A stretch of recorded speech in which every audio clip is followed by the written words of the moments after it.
Imagine living next to someone who assumes they have the right to turn your property into their own. That's exactly what happened to me. I'm a quiet, law-abiding person who just wanted to enjoy a peaceful life in Willow Creek. But then my new neighbor Linda showed up.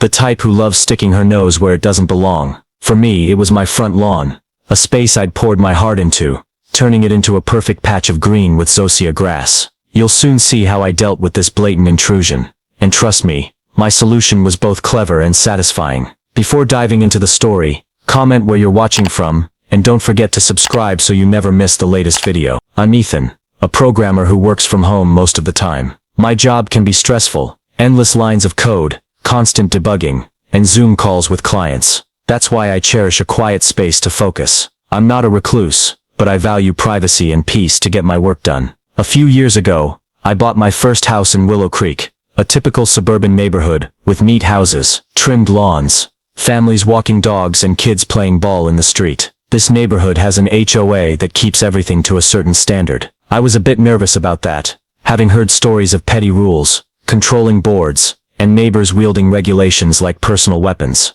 But the house was too good to pass up. Affordable, near a park, and best of all, it had a big front lawn. I turned that lawn into my pride and joy. I planted zosia grass, tending to it carefully with water, fertilizer, and regular mowing. It wasn't just grass, it was my relaxation spot, my reward after stressful work hours. I lost my garage parking space, since there wasn't one, but I had a small driveway, and a carport on the side, which worked fine in a place with little snow like this. My original plan was to live quietly, work, wave to neighbors, and follow HOA rules to avoid trouble. For a while things went as expected. The neighbors here were friendly enough, or at least kept their distance. But then Linda moved in next door, a big moving truck and crew taking up half the street. She knocked on my door, not to say hi, but to complain that my driveway was blocking her truck, even though it was entirely on my property. "You should move it," she said, her tone like a command. The trouble started with a simple camp chair she casually plopped onto my zosia lawn that first day. At first I thought it was just a slip-up, but no, Linda had a much bigger plan. Just days later, I saw her drag out a folding table, setting it right in the middle of my lawn, along with a pile of snacks and more chairs. "What are you doing?" I asked, stepping outside, trying to keep my voice calm. "Just having a little picnic," she replied, not even looking up from her phone. "This lawn's too nice for no one to use." I stood there, stunned, as she kept setting up like I wasn't even there. That night, I sent Linda a polite email, explaining that the lawn was my private property, and I wasn't comfortable with her using it without asking. I stressed how much care I'd put into it, watering, mowing, everything, and that I wanted it kept intact. Linda's reply was curt. "HOA allows shared space when needed. Don't make a big deal out of it." I checked the HOA rules. Not a single line said anyone's private lawn could be taken over for a little picnic. But Linda didn't care about logic or facts. She only cared about doing whatever she wanted. Soon, her little picnics turned into bigger events. One afternoon, I was on a Zoom call with a client when I heard loud laughter outside. I pulled back the curtain and saw Linda, her two kids, Tommy and Sarah, and some friends playing ball on my lawn. Balls were rolling around, trampling the zosia I'd spent months nurturing. I stepped out, keeping my tone mild. "Linda, I've said this before. This is private property. Please take the kids to your yard." She turned, hands on hips. "Relax, Ethan. The kids need a place to play, and my yard's under construction. You can't be that selfish." I took a deep breath, counted to 10 in my head, and went back inside. I knew arguing right then was pointless, but Linda didn't stop. She started leaving stuff on my lawn, folding chairs, kids' toys, even a small tent she set up one weekend. I saw her standing there, snapping photos with the tent and posting them on social media, like my lawn was some public check-in spot. I started getting letters from the HOA, all with Linda's fingerprints on them. One said my lawn was too plain, and needed decorative flowers, even though I'd chosen zosia, because it didn't need flowers to look good. Another complained I'd left trash on the lawn. Turns out it was a single dry leaf from a nearby oak. I usually cleaned up right away, but if I was coding or in a meeting, a few leaves might sit there for a couple hours. To Linda, that was enough for a warning letter. I tried not to let it get to me, telling myself she was just overplaying her new HOA role. Maybe she thought she was upholding community standards. But those letters stopped being reminders. They felt like orders, like she was targeting me for not giving in. I kept my distance from Linda, sticking to emails or a nod if we passed on the street. but I couldn't help noticing she watched me more than the others. I'd see her by the fence, staring at my lawn, sometimes snapping photos with her phone like she was collecting evidence of something. What bothered me most wasn't the letters or Linda's prying eyes. It was the feeling that my peace was being chipped away day by day. So I decided to set a clearer boundary. That morning I went to the store, bought a small sign that read private property, no trespassing, and planted it right in the middle of my lawn. I stood there looking at it for a bit, feeling satisfied. At least now everyone knew this was my land. But Linda didn't care about the sign. Just hours later, I heard noise outside my window. I looked out and saw her throwing a big BBQ party. Not in her yard but right on my lawn. At least a dozen people were there, smoke billowing from the grill, kids running everywhere, trampling the grass I'd so carefully tended. The private property sign was toppled over to the side,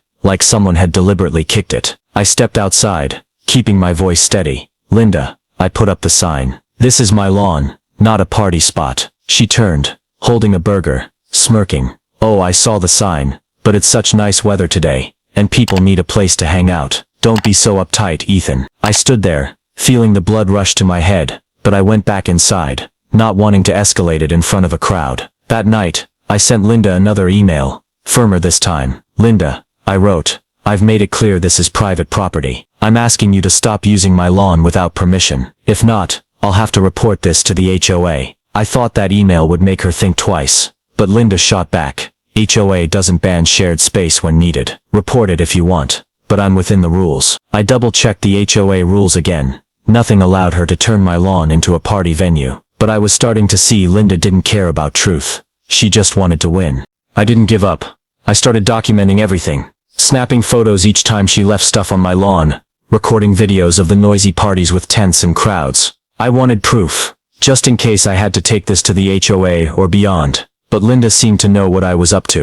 I started seeing her around my house more, not just during parties. Once while I was watering the grass, she walked by, stopped, stared at me for a long moment, then muttered something into her phone. Another time, I caught her by the fence, snapping pics of my lawn from a distance. I didn't know what she planned to do with those photos, but the way she watched me gave me chills, like she was waiting for me to slip up so she could pounce. I tried to stay calm, telling myself maybe Linda was just overzealous about her HOA role. I didn't want to turn this into a personal war, but then one day I got an email from the HOA that floored me. It announced a proposed new rule. Homeowners must share lawns during community events or bad weather. I read it over and over, instantly knowing Linda was behind it. The proposal listed reasons like public safety and neighborly support, but it was so vague it could easily be abused. I fired off an email objecting right away, writing that I supported community spirit, but this rule could be exploited to invade private property, especially by people like Linda. I didn't name her outright,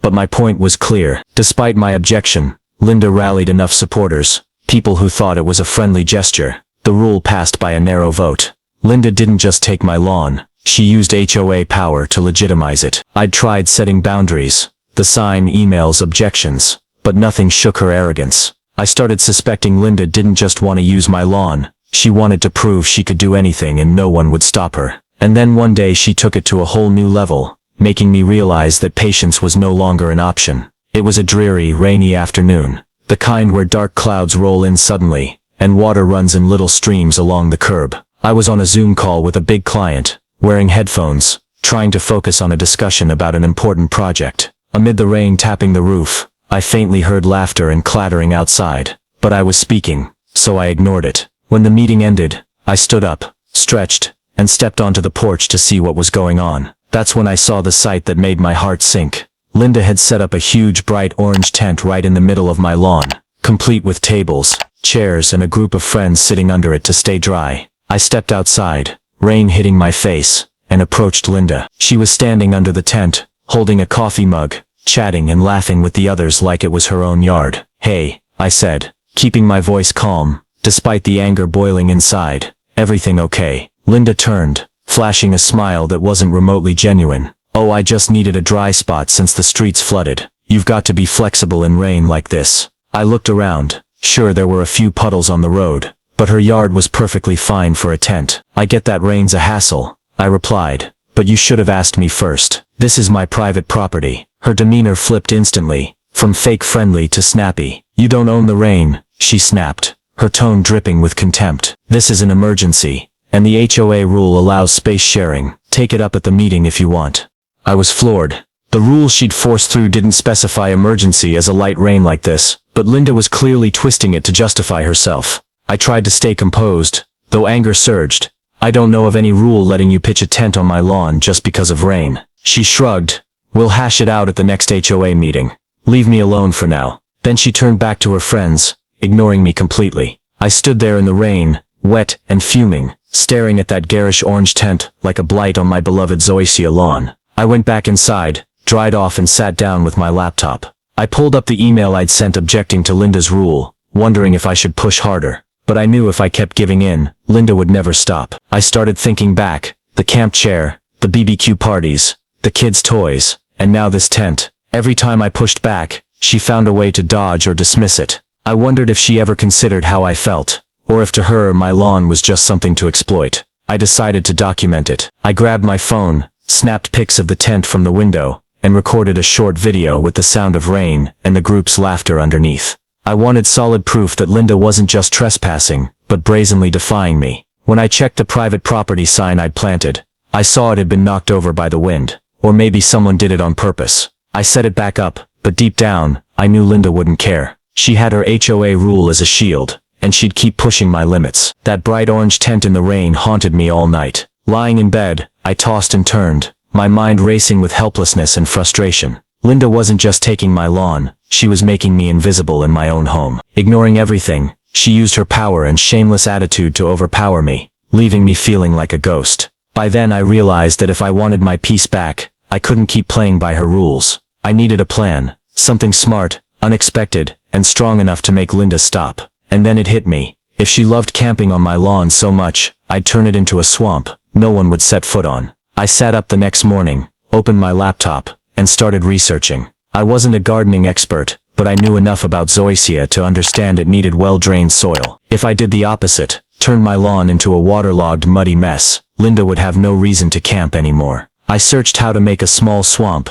and found some ideas: overwatering with a sprinkler system, adding mud-making fertilizer, even planting water-loving plants for effect. But I wanted it fast and discreet, so she couldn't react in time. I considered buying an automatic sprinkler system, one I could run at night, and adding clay or organic compost to hold water longer. To be sure, I called Mike, an old friend who dabbled in gardening, someone I knew from my last neighborhood. I told him everything about Linda, the camp chair, the BBQ parties, the orange tent in the rain, and asked his advice. "You want to turn your lawn into a swamp?" Mike laughed over the phone. "That's genius, Ethan. Linda won't know what hit her until she's ankle deep in mud." He suggested a bonus trick: get small speakers to play frog croaking sounds for an authentic swamp vibe. I laughed for the first time in days. The image of Linda slipping in mud amid loud frog noises sounded too perfect. I planned to carry it out at night to avoid Linda's prying eyes and the neighbors' curiosity. I ordered a sprinkler system online, opting for a cheap but powerful one that could flood the lawn in a few hours. I also bought a big bag of organic compost, and a small waterproof Bluetooth speaker. The kind I could hide under a bush near the fence. I timed it out. I'd wait for a rainless night so Linda wouldn't suspect anything.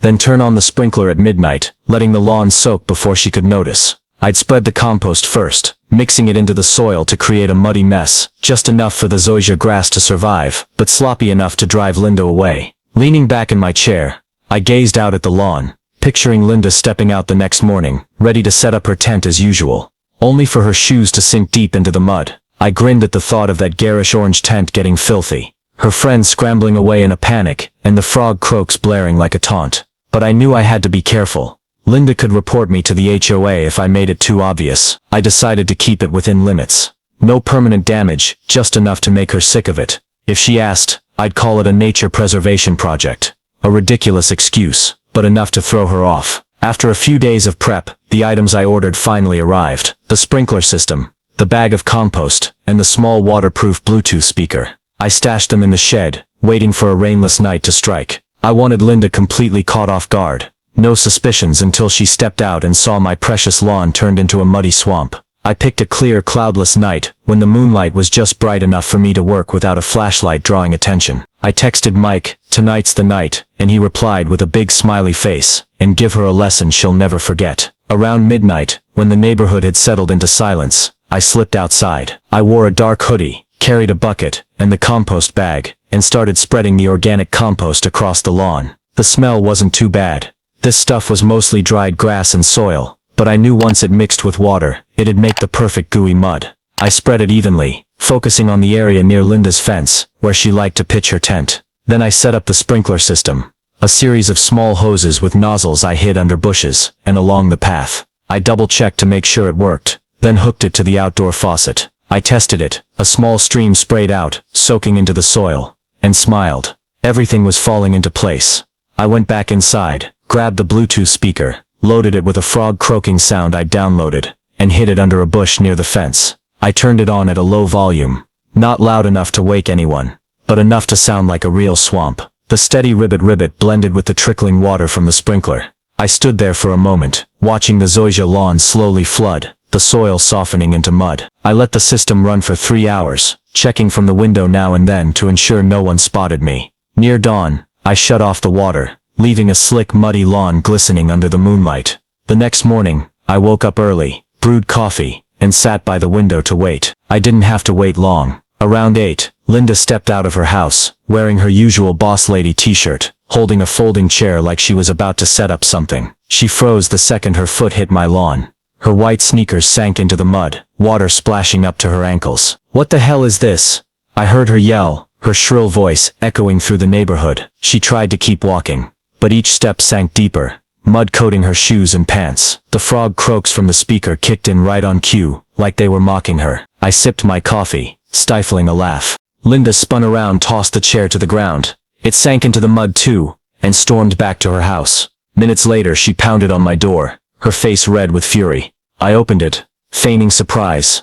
"Hey Linda, what's up?" She jabbed a finger toward the lawn. "What the hell did you do to that lawn?" "It's a swamp," I shrugged, keeping my tone casual. "Oh, I'm trying out a nature preservation project. A little swamp to help the environment, you know." She glared at me. "Don't give me that crap. You did this on purpose so I can't use it anymore, didn't you?" I gave a slight smile. "I don't know what you're talking about. It's my property. I can do what I want with it, right?" Linda didn't know how to respond. She stepped back, mud still caked on her shoes, then turned and stomped off, muttering something about reporting this. I shut the door, sank onto the couch, and laughed out loud. The plan had worked better than I'd hoped, not only keeping Linda off my lawn, but humiliating her too. Through the window, I saw her folding chair abandoned in the mud, the orange tent now out of the question. The frog croaks kept going, like a victory soundtrack. The swampification plan had succeeded. She didn't dare cross my boundary anymore. But Linda wasn't the type to lose without a fight. She could take me to the HOA, or worse, find a way to retaliate. I checked my phone. The photos and videos I'd taken last night were safe, along with the frog sound recordings to back up my project if needed. I sat in the living room, sipping coffee, waiting for her next move. The frog croak still hummed outside, a funny reminder that I'd taken back control, at least for now. Just 2 days later, I got an email from the HOA, announcing an emergency meeting at the Willow Creek Community Hall. The topic, addressing community property vandalism. I read it over and over, knowing Linda was behind it. She'd filed a complaint, accusing me of deliberately turning my lawn into a swamp to endanger the neighborhood, and ruin the shared aesthetic. I laughed at the phrase, community property. The lawn was clearly mine, with paperwork to prove it. But Linda was good at twisting facts to suit her agenda. I reviewed my evidence, photos of Linda setting up her tent in the rain, BBQ parties on my grass, and me installing the sprinkler at night. I had enough to defend myself, but I knew this meeting wouldn't be easy. That afternoon, Linda's husband, Greg, showed up at my door. He was tall, wearing a polo shirt, and looked like he'd just left the gym. I opened the door, keeping my tone calm.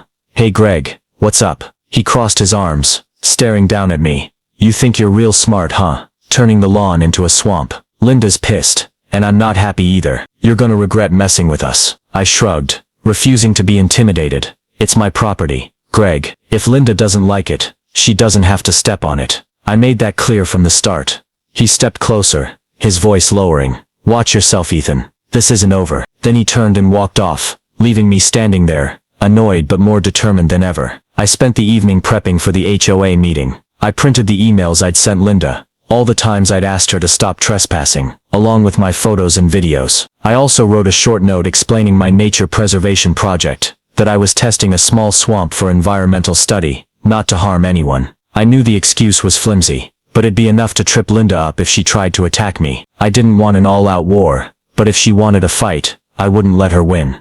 Meeting day came, and I walked into the Willow Creek Hall with my laptop and files in hand. Linda was already there, sitting at the board table wearing a blazer like she was a judge. About 20 other neighbors were present, some eyeing me curiously, others whispering. Linda stood up, the moment I sat down, pointing at me. "Ethan deliberately vandalized our neighborhood by turning his lawn into a filthy swamp. This is unacceptable behavior that violates Willow Creek's community spirit." She flashed a series of photos, the muddy lawn, the sunken folding chair, like it was proof I'd committed a crime. I stayed quiet until my turn. I stood, opened my laptop and played the first video. Linda pitching her orange tent on my lawn in the rain. "This is my private property," I said, my voice calm but firm.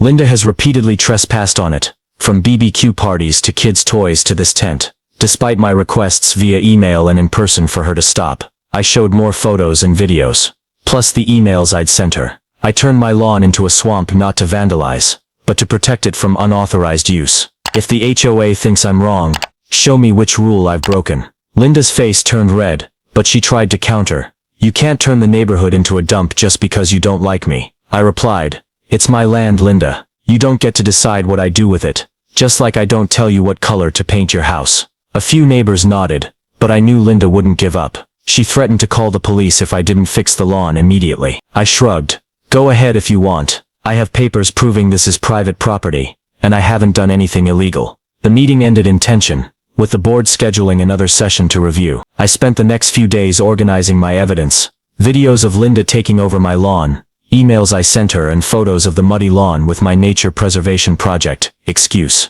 I also double-checked my property deed. The lawn was fully within my private boundaries, and no one could interfere unless I broke the law. I felt confident, but still worried Linda might sway the board by twisting the truth. The meeting day arrived, and I walked into the hall with my laptop and a thicker stack of files than last time. Linda was already there, sitting at the board table, her face stone cold, with Greg scowling beside her. About 30 neighbors showed up, more than before, probably because rumors of the swamp fiasco had spread through Willow Creek. The HOA president, Helen, an older woman who was stern but fair, banged the gavel to start. Linda jumped up immediately, her voice dripping with drama. "Ethan turned his lawn into a swamp to spite me and ruin the neighborhood. This isn't just personal. It affects everyone's safety and aesthetics." She flashed the muddy lawn photos again, the sunken folding chair, and a few long-distance shots she'd taken, trying to make it look like a landfill. I stayed silent, letting her finish. Linda wrapped up by demanding the board fine me and force me to restore the lawn to its original state,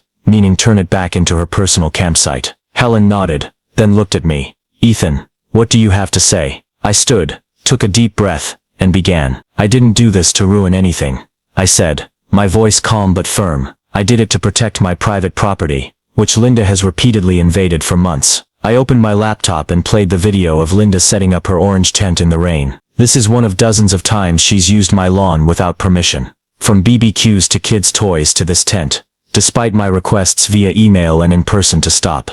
I showed more videos, crowded BBQs, kids trampling the grass, Linda posing with the tent like it was a check-in spot. I presented the emails I'd sent her with the clear line. "This is private property. Please respect my boundaries." Then I explained.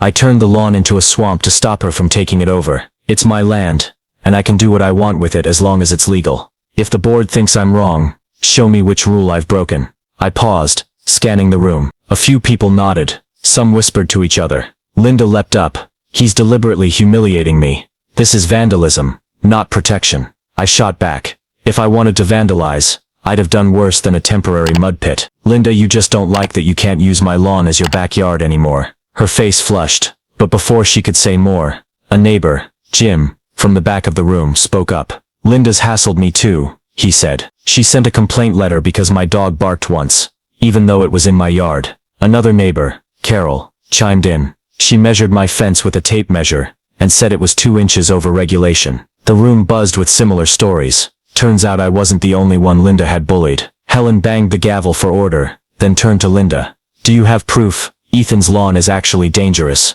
beyond you not liking it." Linda stammered, repeating aesthetics and safety, but offered nothing solid. The board huddled for a few minutes, then Helen returned. After review, she said, "We conclude Ethan hasn't violated any HOA rules. The lawn is private property, and he's free to use it as he sees fit, as long as it's not a public hazard. However, Linda, your trespassing is unacceptable. The board votes to remove you from your position effective immediately." The room went silent for a second, then a few people clapped. Linda shot up, her face beet red. "You'll regret this." She grabbed Greg's arm and stormed out in silence. I sat down, relief washing over me. I hadn't just saved my lawn. I'd helped free the neighborhood from Linda's grip. As people left, a few came over to shake my hand, thanking me for standing up. Stepping out of the Willow Creek Hall, night had fallen, but the air felt lighter. Back home I sat in the living room, gazing at the muddy lawn through the window. The frog croaks still hummed steadily, and I laughed. Now they sounded like a victory tune, instead of a quirky prank. A few days later, I started cleaning up the lawn. I turned off the sprinkler system, removed the Bluetooth speaker, and let the soil dry out. My zoysia grass was tougher than I'd thought. Despite days of flooding, it survived, just needing time to recover. I wasn't in a rush. I wanted Linda to see I wasn't afraid of her anymore, and I'd do things at my own pace. I spread some light fertilizer to help the grass regrow, and each morning, I stood on the porch, sipping coffee, watching the lawn slowly turn green again. It wasn't a swamp anymore, but the memory of Linda sinking in the mud still made me smile. Linda and Greg didn't show their faces much after the meeting. I saw them a few times, her walking by with a cold stare, him avoiding eye contact, but no more camp chairs, orange tents or BBQs on my lawn. One afternoon, I heard from Jim, the neighbor down the street, that Linda had dropped her police complaint, after her lawyer told her she had no legal ground. She didn't want more embarrassment. Jim chuckled. "Thanks to you, the whole neighborhood can breathe." I nodded, satisfied not just for my lawn, but for accidentally freeing everyone from Linda's tyranny. The neighborhood gradually returned to the peace it had before Linda arrived. The HOA met less often and Helen ran things with the fairness I'd always hoped for. A few neighbors like Carol and Jim got friendlier with me. They'd wave when I watered the grass or stop to chat about the weather, pets, or small neighborhood stuff. I'm not big on socializing, but those moments made me feel like I truly belonged in Willow Creek. Not just a coder holed up in his house but part of the community. I slipped back into my old routine, working in the living room, debugging code, Zoom calls, and tending the lawn at day's end. No more party noise or Linda's prying eyes. I put the private property,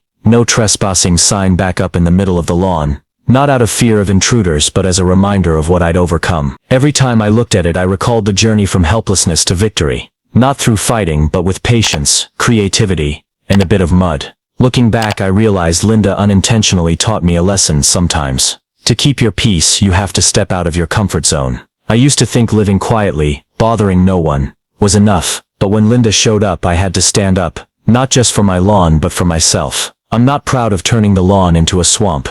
It was a bit extreme, I admit, but I'm proud I didn't let her win. And if she ever tries again I've got another plan ready, though I hope it never comes to that. My zoysia lawn isn't just a patch of ground, it's a symbol of what I value: privacy, hard work, and the right to live my way. I sipped my coffee, looked outside, and smiled. Linda might have turned my life into chaos for a few months, but in the end I took it all back, and then some. The story of Ethan and Linda in HOA parked in my garage, so I sold it for scrap, reflects a common reality in the US. Today, neighbor disputes over private property and power struggles in small communities like HOA neighborhoods. In America, where individual rights and private ownership are prized, situations like Linda taking over Ethan's lawn, from camp chairs to BBQs to the rainy day orange tent, aren't rare. HOAs meant to maintain order sometimes get hijacked by people like Linda, turning them into tools for personal agendas, like when she forced through the lawn sharing rule. It's similar to how some Americans today face overreach from communities or neighbors who assume they can judge. The lesson here isn't just about protecting property, but about responding to injustice with smarts and patience. Ethan didn't choose confrontation or violence,